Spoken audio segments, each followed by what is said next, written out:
এবার ইউক্রেনের হত্যা তালিকায় ফিফার প্রেসিডেন্ট। সৌদিতে পৌঁছেছেন এরদোগান নেপথ্যে কি? কয়েক দশকেও বেলুচিস্তানে শান্তি না ফেরার কারণ কি? আণবিক ও জিনগত প্রযুক্তিতে ইসলামী বিশ্বের শীর্ষে ইরান। ভেনেজুয়েলাকে তেল বিক্রির $200 মিলিয়ন ফেরত দিল যুক্তরাষ্ট্র।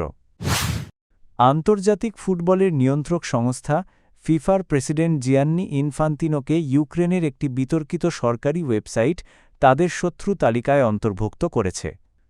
মিরোদ ভোরেৎস নামের ওই ডাটাবেজে সাধারণত তাদেরই তালিকাভুক্ত করা হয় যাদের ইউক্রেনের জাতীয় নিরাপত্তার জন্য হুমকি বলে মনে করা হয়। ওয়েবসাইটটির অভিযোগ, ইনফান্তিনো রাশিয়ার প্রতি পদ্ধতিগত সমর্থন দেখিয়ে ইউক্রেনের বিরুদ্ধে মানবিক ও বেসামরিক আগ্রাসনে সহায়তা করছেন, পাশাপাশি রুশ প্রোপাগান্ডা ছড়ানোর ক্ষেত্রেও ভূমিকা রাখছেন। বিশ্লেষকদের মতে 2019 সালে রুশ প্রেসিডেন্ট ভ্লাদিমির পুতিনের কাছ থেকে অর্ডার অব ফ্রেন্ডশিপ পদক পাওয়া এবং রুশ ফুটবল দলের নিষেধাজ্ঞা নিয়ে তার সাম্প্রতিক প্রশ্ন তোলাই এই সিদ্ধান্তের পেছনে বড় কারণ। রাশিয়া ইউক্রেন যুদ্ধ শুরুর পর আন্তর্জাতিক ফুটবল থেকে রাশিয়াকে নিষিদ্ধ করা হলেও ইনফান্তিনো সম্প্রতি বলেনই বয়কট ফুটবলের উন্নতি ঘটায়নি, বরং ঘৃণা ও হতাশা বাড়িয়েছে। তার এমন মন্তব্যে ক্ষোভ প্রকাশ করেছেন ইউক্রেনের নেতারা।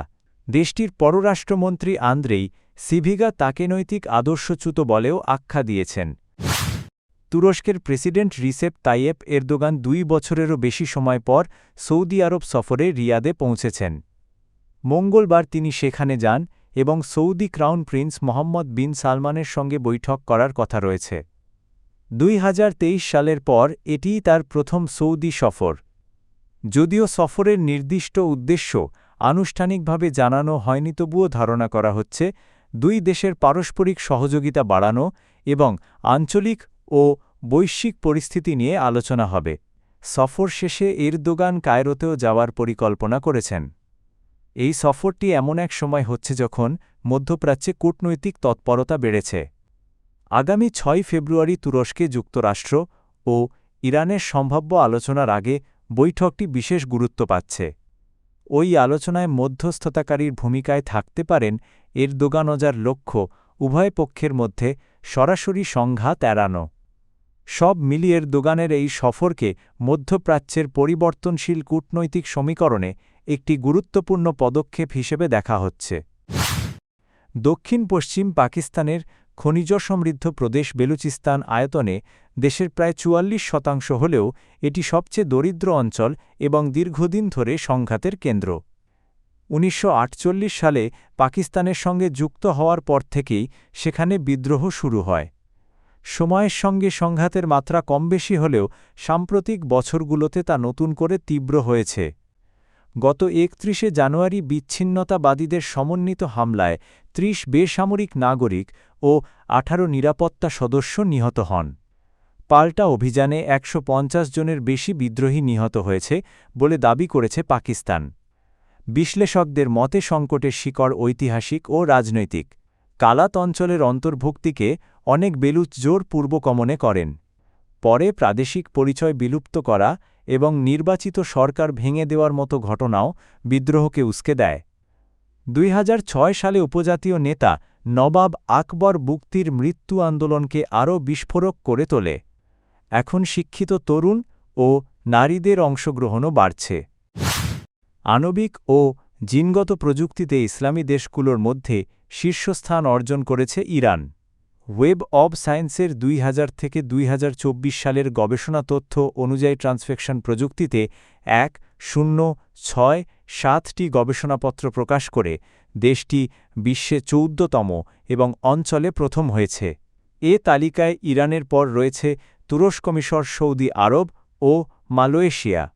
জিন থেরাপিতেও ইরান শক্ত অবস্থানে, বিশ্বে 15তম হলেও আঞ্চলিকভাবে শীর্ষে। ক্রিসপার ও আরএনএ ইন্টারফারেন্স প্রযুক্তিতেও সবচেয়ে বেশি গবেষণাপত্র প্রকাশ করে ইসলামী দেশগুলোর মধ্যে এগিয়ে রয়েছে তারা। তবে ট্যালেন ও জিঙ্ক ফিঙ্গার নিউক্লিয়েজ প্রযুক্তিতে বিশ্বে যথাক্রমে 17 ও 18তম হলেও অঞ্চলে দ্বিতীয়, যেখানে পাকিস্তান প্রথম। স্টেম সেল ও সেল থেরাপিতে গত 1 বছরে বড় অগ্রগতি হয়েছে। বাজারে পণ্যের সংখ্যা বাড়ায় বৈশ্বিক র্যাঙ্কিংয়ে ইরান 12তম থেকে উঠে 8ম স্থানে এসেছে। মার্কিন প্রশাসন জানিয়েছে ভেনেজুয়েলার তেল বিক্রির বকেয়া অর্থ পরিশোধের প্রক্রিয়া সম্পন্ন হয়েছে। মোট $500 মিলিয়ন মধ্যে শেষ $200 মিলিয়নও ফেরত দেওয়া হয়েছে, যা দীর্ঘদিন নিষেধাজ্ঞার কারণে আটকে ছিল। এই অর্থ মূলত ভেনেজুয়েলার রাষ্ট্রীয় তেল কোম্পানি পিডিভিএসে সরবরাহ করা তেলের পাওনা। সাম্প্রতিক কূটনৈতিক আলোচনার ফলেই ওয়াশিংটন অর্থ ছাড় করার সিদ্ধান্ত নেয় বলে জানা গেছে। যুক্তরাষ্ট্রের দাবি পুরো লেনদেনটি স্বচ্ছভাবে সম্পন্ন হয়েছে এবং এতে ভেনেজুয়েলার অর্থনীতিতে জরুরি নগদ প্রবাহ বাড়বে। বিশ্লেষকদের মতে এই পদক্ষেপ দুই দেশে দীর্ঘদিনের শীতল রাজনৈতিক ও বাণিজ্যিক সম্পর্ক উষ্ণ হওয়ার ইঙ্গিত দিতে পারে, বিশেষ করে বিশ্ববাজারে তেলের সরবরাহ স্থিতিশীল রাখা এবং লাতিন আমেরিকায় কৌশলগত অবস্থান শক্ত করতে যুক্তরাষ্ট্র ভেনেজুয়েলার সঙ্গে সমঝোতার পথে এগোচ্ছে।